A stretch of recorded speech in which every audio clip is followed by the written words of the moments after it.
तर हे पहा, नमस्कार मंडळी, श्री स्वामी समर्थ. तर मी ना ब्रह्मकमळाचं झाड लावलेलं आहे. पहा किती सुंदर फुटलं आहे असं. आणि तिकडं झेंडूचं झाड आहे बघा, त्याला पण फुलं आली. मी फुलं तोडून घेतली. आणि हे याला म्हणतात 36 मोगऱ्याचं झाड आहे पहा याला. तर आता कळ्या आल्यात बघा. तर हे पहा, आता अशा कळ्या यायला लागतं. त्याला आता फुलं मस्त सगच्च येतो. आणि हा पहा लिंबोणीचं झाड आहे पहा. लिंबोणीच्या झाडाला पण अशी फुलं लागली छान छान बघा. फुलं यायला लागली. तर लिंब पण लागले बघा आता. हे असे छोटे छोटे लिंब लागलेत त्याला ना. आणि पहा, मी आता गुलाबाचं झाड लावलेलं आहे.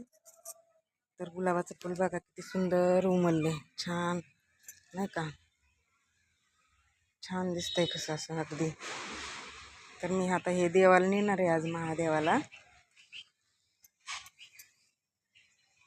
हा, इथे झेंडूच आहे.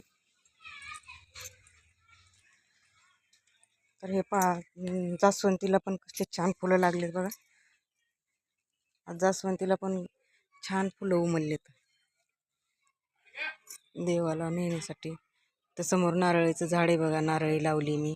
जास्वंतीचे फुलं पण छान आले. तर इकडे झेंडूचे फुलं पण मी सकाळी तोडलेत बघा, त्याला खूप फुलं आलते पण. तर कसं वाटले जास्वंतीचे फुलं दारामध्ये झाडं लावले मी, फुलं झाडं बघा. तर कसं वाटलं तुम्हाला सांगा नक्कीच कमेंट करून.